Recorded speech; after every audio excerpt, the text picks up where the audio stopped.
Welcome to Torah Time. Now, wasn't that music relaxing? Shalom, everybody, and welcome to our favorite time of the week, none other than Torah Time. Shalom, my name is Morah Dena, and I want to say shalom, shalom, shalom to Bracha Tova, shalom to all of our friends out there who love, learn, and live the Torah. Now you may be wondering why I'm wearing this really neat, beautiful new hat. I just got it. Isn't it special? It looks a little bit like a lampshade. And it has to do something with this week's Parsha. What does a lampshade cover? That is the hint. That is the hint. What does a lampshade cover? Now, I bet you never saw a hat in the shape of a lampshade. I kind of like it. Like, this is going to be my favorite hat. What about you? Do you like it? Raise your hand if you like it. Ooh, it's really fun. Maybe I'll let you try it on too. Let me know if you'd like to try it on. I'll be glad to share. Let's begin Torah time. Are you ready? Here we go. The books of the Torah. The books of the Torah. There are 5. Give me 5. There are 5. Remember to raise your hand for Shemos. Bereshis Shemos Vayikra. Bereshis Shemos Vayikra. Bamidbar Devarim. Bamidbar Devarim. Yes, we are in the book of Shemos. And this week's Parsha is, drumroll please, the Parsha of the week is one of my favorites, and I think I say that all the time. But it's going to be one of your favorites too, and you probably say that all the time too. This week's Parsha is none other than Parshas BO. Not tie your bow, it's Parshas BO. And it's a very exciting Parsha. Wait and see. What does BO mean? BO means come, come. What was happening? Remember, we're in the middle of the 10 Makos, the 10 plagues. We have already covered 7, Dam, Tzefardea, Kinim, Orov, Dever, Shechin, and Barad Hail. Now we have 3 more to go before Paro says, get out of my land. Hashem is bringing Paro 10 Makos, 10, because Hashem wants to show Paro who the real king is. It's not Paro. The real king is who? Who is it? You know it. Say it. You know it. It's Hashem. Bo means Moshe. Come. Come with me to Paro. You don't have to worry, Moshe. You're not going alone to Paro. Hashem is with you at all times. I'm coming along. Hashem says, I'm coming with you to Paro. You do not need to worry. And what a great word for all of us. We are never alone. Never, ever, ever are we alone. Hashem is always with us. If we're in a room all by ourselves, you never have to be frightened, scared, or lonely. You know that Hashem is with you at every moment of the day. Hashem is here. Hashem is there. Hashem is truly everywhere. Hashem is with all of us at every moment. So Hashem says, Moshe, don't be worried. Come with me. I'm coming with you to Paro. Here comes Makkah number 8. Here comes Makkah number 8, blowing in with an east wind. And what does Hashem blow in with an east wind from the river? None other than arbe, grasshoppers, hopping here and hopping there. Where did they hop onto? Where did the hoppers hop to? The arbe hopped on everything that was green. Remember, all of Paro's meat, cattle, chicken, everything is gone in the Makav Dever. Paro only has plants and trees left to eat for the land of Mitzrayim. But every single arbe jumps on everything that is green and munches and chomps and eats it all up. every single piece of greenery in the land of Mitzrayim. Look at those cute little arbe doing the Ratzon Hashem, doing the will of Hashem. They're happy. They're happy. They're chomping away. But now Paro has nothing left to eat in the land of Mitzrayim. The land of Mitzrayim is barren. But of course, in the land of Goshen, where the Bnei Israel lived, there was plenty of greenery, plenty of food. The Makos are for Paro and the land of Mitzrayim to know who the true Hashem is. Once the arbe is gone, once the grasshoppers are gone, here comes Makkah number 9. And that's going to give you a hint of my special hat that I'm wearing today. Are you ready? Because here comes Makkah number 9. And it is none other than the Makkah, the plague of Choshech. Darkness. Darkness in the land of Mitzrayim for 6 days. Here it comes, darkness like you've never seen. And of course, to see darkness is quite unique. And tell me, this darkness was so dark that it was darker than dark. Close your eyes as tight as they'll go. Close them tighter, tighter, tighter, tighter. But guess what, folks? The darkness was even darker than your eyes are closed tighter. This darkness was so dark that it was thick. You could feel it. Can you feel darkness? No way. But this Choshech, you could feel. It felt like chocolate pudding. Feel it. Everybody, feel the darkness. Feel the darkness. Feel the darkness. You don't feel it. Close your eyes. Ooh, ah, ah. But this darkness was a special kind of darkness. It was so dark that the Mitzrayim, the Egyptians, could not even move. It was freezing them. They were frozen in place. If there is Paro sitting on his throne, if he was sitting, he could not stand up. If he was standing, he could not sit down. If the Egyptians were walking, they froze in their place. If they were jumping into the swimming pool, frozen in midair. If they were sleeping in their bed, they stayed in their bed. They could not get out of bed. Frozen in the Makkah of Choshech. But of course, the Bnei Israel were able to see like it was broad daylight.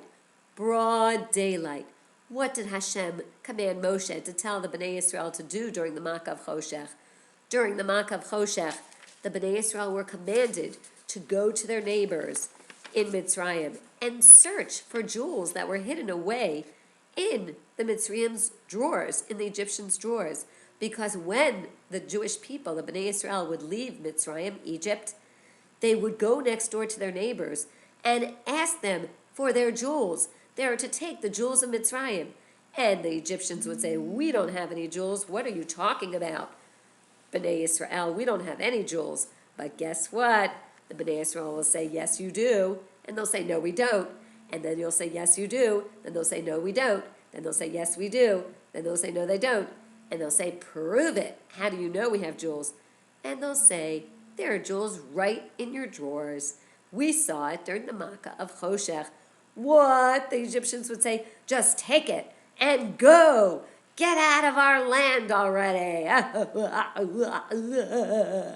Meanwhile, during the Makkah of Choshech, the Bnei Israel were busy going into their neighbors' houses and searching the drawers for any jewels hidden away. They were not commanded to take them now. They were going to take them when they left Mitzrayim, when they left Egypt.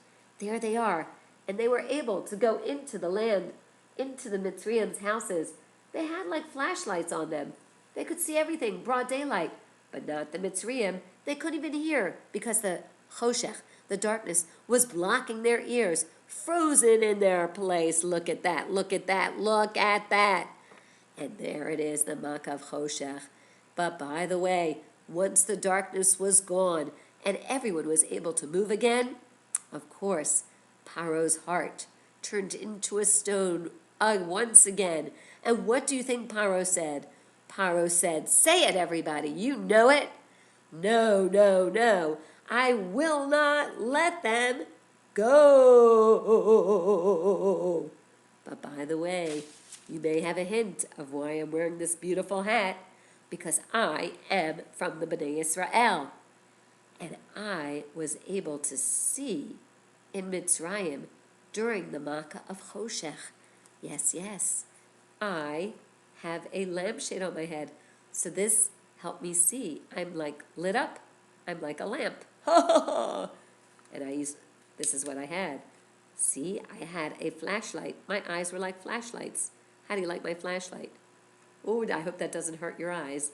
But yes, Bnei Israel were able to walk around Mitzrayim as in broad daylight.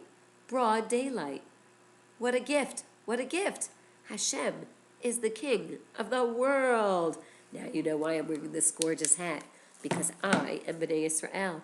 And I was able to see Baruch Hashem during the Makkah of Choshech. Well, let's see what our very last Makkah is going to bring. The Makkah of Makas Bechoros. When I say Makas Bechoros, you say boom. Makas Bechoros, boom. Makas Bechoros, boom. Firstborn dying everywhere. Misery is in the air. Makas Bechoros, say it, boom. Makas Bechoros, boom. What's going to happen during the Makkah of Makas Bechoros is the very last Makkah. And this is the Makkah where Paro, of course, will realize the greatness of Hashem and who the real king of the world is.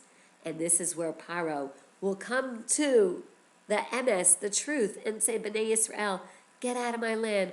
Go, go, go, go, go. But Bnei Israel must first prepare for Makas Bechoros, the firstborn of Mitzrayim, going, gone. What did Hashem command Moshe to tell the Bnei Israel to do before the Makkah of Makas Bechoros? First of all, the Bnei Israel must take a lamb. Every family must take a lamb. And they are going to walk through the streets of Mitzrayim. But take a look at these Bnei Israel taking their lambs. Take a look. They're walking through the streets of Mitzrayim with their lamb under the command of Hashem. And take a look at this little Mitzri over here. This Mitzri is just watching the Bnei Israel walk a lamb. Did you know that a lamb is an avodah zarah, is an idol to the Egyptians? And they did not say a sound. They didn't say, Bnei Israel, why are you taking those lambs? They kept quiet. That in itself is a miracle. They didn't say, why are you taking our avodah zarah, our idols? They just stayed quiet while Bnei Israel walked through the streets with each family taking a lamb. Where did they take their lamb? Where did the Bnei Israel take their lamb? They took their lamb to their house. And what did they do to their lamb? They tied it to the bedpost on the 10th of Nisan. They tied it to the bedpost on the 10th of Nisan. And they guarded it for 5 days. 10 Nisan, Yud Nisan. 5 days they watched the lamb to make sure no boo-boos happened to the lamb, that it didn't get any bumps or bruises or bumps or broken legs. Look at that happy lamb. Folks, do you recognize this story as the story of our Haggadah on Pesach? Yes, you do. Yes, you do. Because this is how we become the Bnei Israel. This is it. It's all in Parshas Shemos and Parshas Va'era and Bo and Beshalach and Yisro. It's unbelievable. This is our Haggadah that we read on Pesach. This is the story of Pesach. What? Time to clean for Pesach. Yes, it is. Well, maybe not yet. They tied their lamb to the bedpost and guarded it for 5 days to make sure nothing happened to it. At the end of 5 days, on the 14th of Nisan, they shechted the lamb. They shechted the lamb. There it is, a shechted lamb. And they took the blood of the lamb and they smeared it on the doorpost of the inside of their tents. Do you see? There they are, smearing the blood on the inside. Why? Many people think they smeared it on the outside, so Hashem could skip over the tents that had blood. But guess what? Hashem knew who was Bnei Israel. The Bnei Israel had to smear it on the inside of their doorposts because they needed to look up at their doorpost and see the blood and say, yes, we are Hashem's people. We are the Bnei Israel. They needed to look at that blood and they needed to know who they were. That's why it was smeared on the inside so they could see the blood. not on the outside. They smeared the blood on the inside of the bed of their doorpost. There it is, there it is, there it is. And they're happy to be able to do the command of Hashem. On the 14th of Nisan, this was done. And then, whoa, they prepared to leave Mitzrayim. How? The women took dough and they said, we better prepare to leave Mitzrayim. We better have food, so we will have something to eat. We will have bread. And they took their dough and they put it into their ovens to bake it. And they said, when we get the signal to leave Mitzrayim, we will have delicious bread to take with us. So the ladies put in their dough into the ovens, ready to have delicious bread. And of course, what did the Bnei Israel do? They were commanded to make sure the whole time they are going to sit and wait for the signal. They're going to wait for the signal of Moshe to tell them to get out of the land. It was in the middle of the night. The Bnei Israel were commanded to wait for the signal when Makas Bechoros begins. But first, you may have seen a little peek of this picture. While they were waiting, they were commanded to keep their belts on. Here's their belt.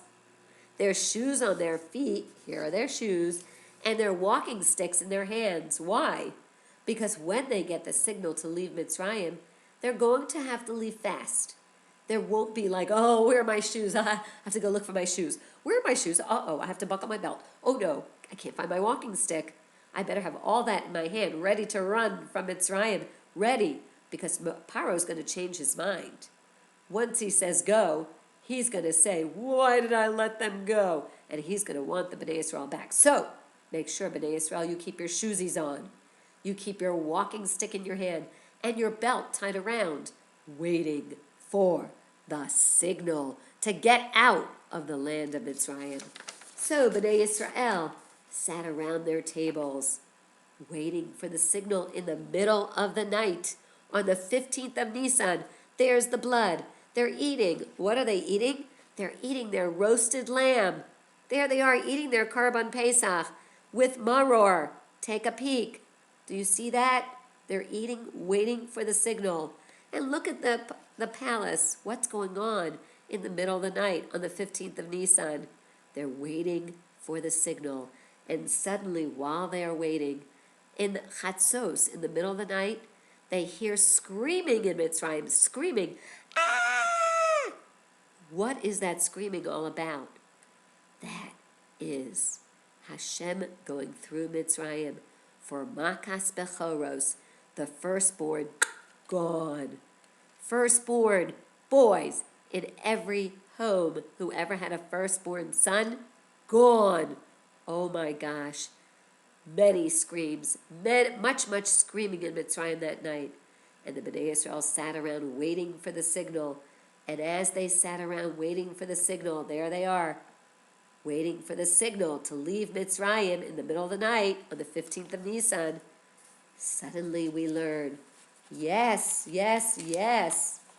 Makas Bechoros is going all through Mitzrayim. Look at that. Firstborns everywhere, screaming and crying for Makas Bechoros. What? But not the Bnei Israel. No. Not the Bnei Israel. There they are, Bnei Israel are in Goshen, eating, waiting for the signal. And of course, when Makas Bechoros enters the palace, who is hit with Makas Bechoros? None other than Paro's firstborn son. Take a look. There's his firstborn son. And Paro is so scared, and he screams out, help, help, help. But not only that, he says, help, I'm going to be next. I'm a firstborn son. Help, help. And he runs out of his palace calling Moshe, Aaron, Moshe, Aaron. Where are you, Moshe and Aaron? Moshe, Aaron. Where are you, Moshe and Aaron? Where are you? Moshe, Aaron, where are you? Suddenly, Moshe and Aaron, we learn Paro pajamas b'emtza halayla. Oh, Paro is running through Mitzrayim calling out, Moshe, Aaron, where are you? Moshe, Aaron, where are you? And Moshe and Aaron hear this calls from Paro, and they quickly run up to Paro and say, yes, Paro, what is it? Yes, Paro, what is it?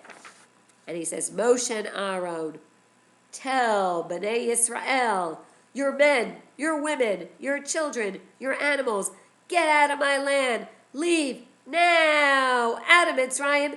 Now. Out, out, out, out, out, out, out.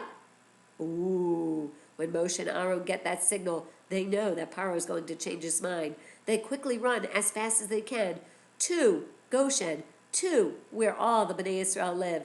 And they shout out in their loudest voices, Bnei Yisrael. Oh, I love this. Oh, I love this. Bnei Yisrael. Men, women, children, animals. Let's leave Mitzrayim now. We must leave Mitzrayim now. Let's go. We're leaving Mitzrayim now. And the Bnei Yisrael hear the signal from Moshe and Aaron, and they quickly jump up. Remember, they had their shoes on, their walking sticks, and their belts on, and they quickly run to the tent door. But the women say, what about the dough that we put into the oven? We put dough to bake bread. We have to take the bread with us. They run over to their ovens and go like, whoa, it's still dough. Oh no. And they say, we better just wrap it up and take it with us. Wrap up the dough. We're going to go. Hey, that rhymes. Wrap up the dough. We're going to go. Wrap up the dough. We're going to go. And there it is, chatzos.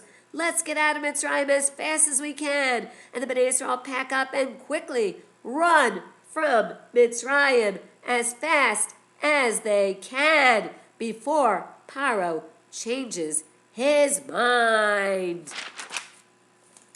We learn as they're running from Mitzrayim, the Bnei Yisrael under the command of Hashem through Moshe, the people go to their neighbors and they knock at their doors and the neighbors say, who is it? And the Bnei Yisrael say, it is us, the Bnei Yisrael. And the Mitzrayim say, what do you want? Get out of the land. And the Bnei Yisrael say, under our command of our Hashem, we are to take all of your jewels with us out of Mitzrayim. And the Mitzrayim say, what are you talking about? We don't have any jewels. Just go already. And they say, yes, you do. The Mitzrayim say, no, we don't.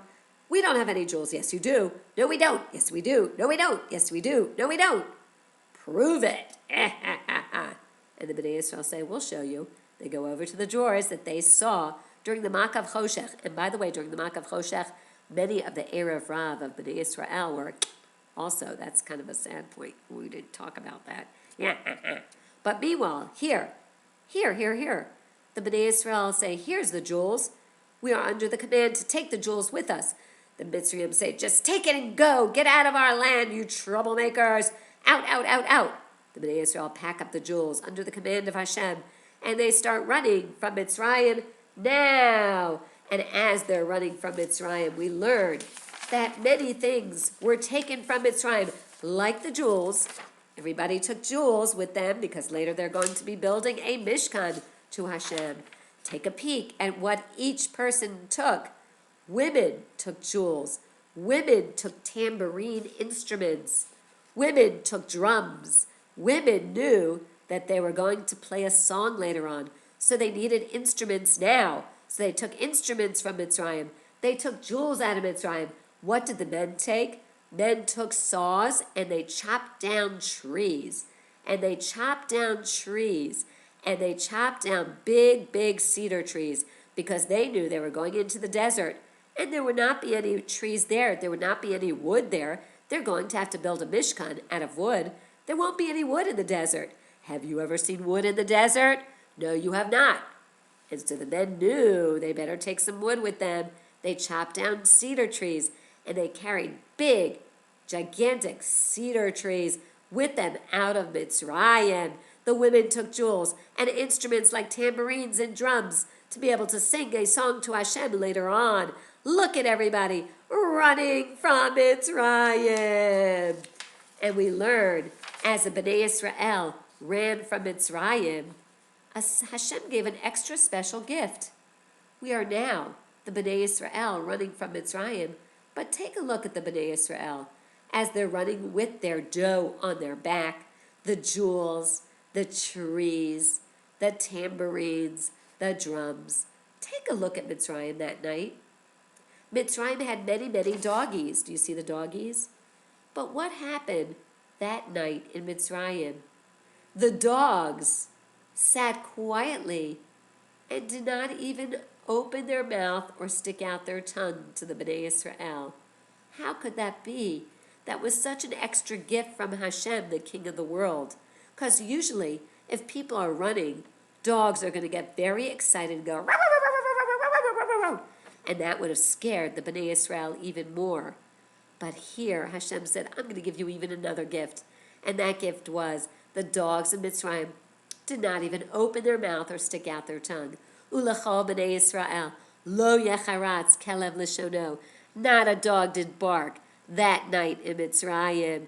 They sat quietly while the Bnei Israel ran as fast as they could from Mitzrayim. Look at those doggies sitting so quietly. Now we know that the Bnei Israel are running with trees, jewels, instruments, and as they're running, they all have things to take. But what was Moshe Rabbeinu doing? What was Moshe Rabbeinu doing during this time? Moshe Rabbeinu was keeping the promise. What promise was Moshe Rabbeinu keeping? What promise was Moshe Rabbeinu, the leader of the Bnei Israel, keeping? What promise was he keeping? Let's find out. Can you guess? Moshe Rabbeinu was keeping the promise made to Yosef HaTzadik through Menashe and Ephraim. Before Yosef brought in his two sons, Menashe and Ephraim, and he said to them, Menashe, Ephraim, don't leave me here in Mitzrayim. Hey, that rhymes. Ephraim, Mitzrayim, Ephraim, Mitzrayim. Don't leave me here in Mitzrayim. I want to go with you out of the land of Mitzrayim when you leave Mitzrayim. Don't let me stay here buried. And guess what? Menashe and Ephraim promised their father they will remember to take him out of Mitzrayim. And now, Menashe and Ephraim, through Moshe Rabbeinu, is keeping the promise. How? Moshe Rabbeinu goes over to the river. Moshe Rabbeinu remembers the promise. He's standing at the edge of the river, keeping the promise. And what does he do? The Medrash says he throws in a special note that says, Alei Shor, come up, ox, come up, ox, Alei Shor, come up, ox, come up, ox. And when he throws that piece of paper in, why Alei Shor? Because before Yosef, the last thing he was learning with his Abba in the land of Canaan, he was learning about oxen and wagons. And so now, Moshe is throwing in the note that says, Alei Shor, come up, ox. And as soon as he threw that note inside that said, come up, ox, Alei Shor, what happens? None other than Yosef's box of bones come rising out of the river. Zzz. Rise, Yosef, rise out of the river. And Yosef's box of bones rise up, and Moshe plops it on top of his shoulders, and he is keeping the promise. He plops it on his shoulders, and he begins running from Mitzrayim with the Bnei Israel. Here's Moshe Rabbeinu carrying the box of Yosef's bones and keeping the promise, leading the Bnei Israel, how beautiful, leading the Bnei Israel out of Mitzrayim.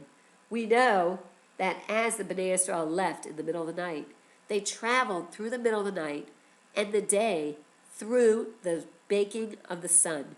We learn as they ran from Mitzrayim, of course the sun came up and it baked the dough that was on their shoulders. What did it bake into? Who remembers? Let me hear you say it. Shout it out. What did it turn into? What did it bake into? It baked into, you got it, Matzah. It baked into matzah instead of bread. They had matzah on their shoulders because they were running from Mitzrayim from the night till the day, and the dough baked into it did not rise. It stayed into flat cakes called yummy, yummy matzah. Who here likes matzah and cream cheese, matzah and butter, matzah and jelly, matzah and chopped liver? That's my favorite. What's yours? Matzah, matzah, matzah, matzah. We are talking and learning all about the Yom Tov of Pesach, when we were freed from Mitzrayim, not free to just do whatever we want, of course, free to serve Hashem. And here are the Bnei Israel leaving Mitzrayim. Take a look at them. Happy as happy can be. And as soon as they got to a certain part of Mitzrayim, Hashem is taking care of every single minute of their life. Just like Hashem does today. Hashem takes care of our every single minute of our life. There we are. Hashem is taking care of all of us. But what happens when the Bnei Israel are coming out of Mitzrayim? Hashem lifts them up on Ananei HaKavod, on clouds of Hashem. There were 7 of them, one underneath them to take care. It was like they were walking on a pillow of a cloud. So they wouldn't be walking on any snakes or scorpions or anything sharp. There was an Anan, a cloud of Hashem, protecting them all around them from any enemy, arrows, or anything else. There was a cloud on top of them to protect them from the weather, and a cloud above that to show them the direction of how and which way to go, wherever they're going. And at night, of course, there was a pillar of fire on that. We will learn more about those Ananei HaKavod. I love this picture. Look at Bnei Israel. What a gorgeous Bnei Israel. Happy, happy, free at last, free to serve Hashem. Free, like we are today, to serve Hashem, the King of the world. And we are so lucky that it was us we were the ones that were in Mitzrayim. Take a look. That's a picture of you. If you say, what are you talking about? Yes, it was our great. This is a picture of our family. Our great. 100 times great grandparents. Take a look. That could be your grandma. That could be your grandpa. That could be your Bubby or your Zadie. It could be a picture of your family leaving Mitzrayim. And if anyone asks you if you were in Mitzrayim, yes, you were in Mitzrayim. You were a slave in Mitzrayim, and now you are free to serve Hashem. At the end of the Parsha, we learn, or somewhere in the Parsha, we learned about many mitzvot in this Parsha, many, about the Haggadah, about Pesach, but 2 I'm going to pick out for you. Number 1 is called a Pidyon Haben. A Pidyon Haben is because we were saved, the firstborn boys were saved from the Bnei Israel. In Mitzrayim, Makas Bechoros, all of the Mitzri firstborns were, but not the Bnei Israel firstborns. So we have to say thank you to Hashem, and we really dedicate the firstborn son in every family in the Bnei Israel belongs to Hashem, and we have to exchange it back to us, and we say thank you, Hashem, for saving our firstborn, and that is called Pidyon Haben, when a baby boy, firstborn, is 30 days old. Not every firstborn boy has a Pidyon Haben, and it's actually quite rare. Maybe you know someone who had a Pidyon Haben. Number 2 mitzvah I'm going to talk to you about is none other than Rosh Chodesh, the beginning of the month. And that is a big part of our Bnei Israel cycle, Rosh Chodesh. We are moon people. We are not sun people. We are moon people. Moon. What did a cow like to listen to? Music. We are moon people. We are people of the moon. So we learn about Rosh Chodesh and Pidyon Haben in this week's Parsha, together with many other mitzvos. Okay, folks, that Parshas BO. Now you know, hey, that rhymes, why it's one of my favorite, and I say that every single week. But let's do a little Makkah review. See how many Makkos you remember. Raise your yad if you know what makkah this is. Hi, everybody. This is the makkah of bloody blood. Dam, dam, blood, dam, dam, blood. Who knows what this makkah is? This is the makkah. One day when Paro woke from his bed, there were frogs on his head, frogs on his bed. Hi, I'm Tifardea. You guessed it. Who can guess this makkah? Hello, everybody. I am the makkah of Kinim. Itchy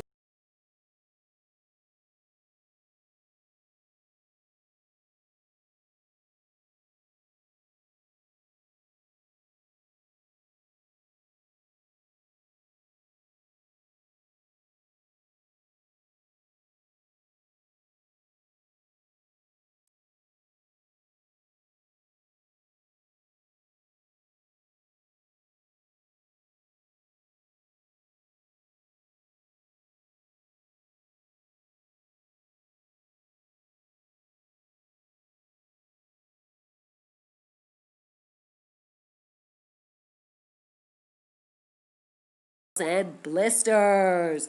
And here comes the makkah of Barad. Fire and ice, fire and ice, fire and ice. Fire and ice together. That's an amazing miracle called Barad. Whoa, fire and ice together. And what about the makkah of Choshech? Darkness, darkness, very dark. Who turned off the lights here? Who turned them off? The makkah of Choshech. And of course, we skipped over Arba. Here it is, the makkah of Arba. Grasshoppers eating all of the green that you and me see. Plants, fruits, trees, grass, nothing green can last in the land of Mitzrayim. And of course, our very last makkah was Makas Bechoros. Boom! Makas Bechoros. Boom! Firstborn dying everywhere. Misery is in the air. Makas Bechoros. Boom! Makas Bechoros. Boom! Well, folks, you did an amazing, amazing job this week for Parshas BO. Let's take a vote. Which makkah is your scariest? Raise your yad if you think it's dumb. How many hands do I see out there? Or Tzifardea? Froggies. Who here thinks the makkah of Kinim is the scariest? Who here thinks the makkah of Arav is the scariest? Who here thinks the makkah of Dever is the scariest? Who here thinks the makkah of Shechim, boils and blisters, is the scariest? Who here thinks the makkah of Barad, fire and ice, fire and ice, fire and ice, is the scariest? Who here thinks the makkah of Arba is the scariest? Grasshoppers everywhere. Who here thinks the makkah of Choshech, darkness, is the scariest? Or who here thinks the makkah of Makas Bechoros, the firstborn, going, gone? Well, I'd like to invite you all to think about it. And we know that every single makkah brought Paro to the real, true understanding that Hashem is the king of the world. Hashem is in charge of this world and everything in it. We love Hashem because Hashem does only good for all of us. Wishing you an amazing week of Parshas BO, an amazing week of Torah learning, an amazing week of Torah living, and have the best BO ever. Wishing you shalom from Boland. Bye, everybody. Way faster, faster, faster. Woo! Faster, faster, faster. Woo! Faster, faster. Bye, bye. Shalom. Have a great week.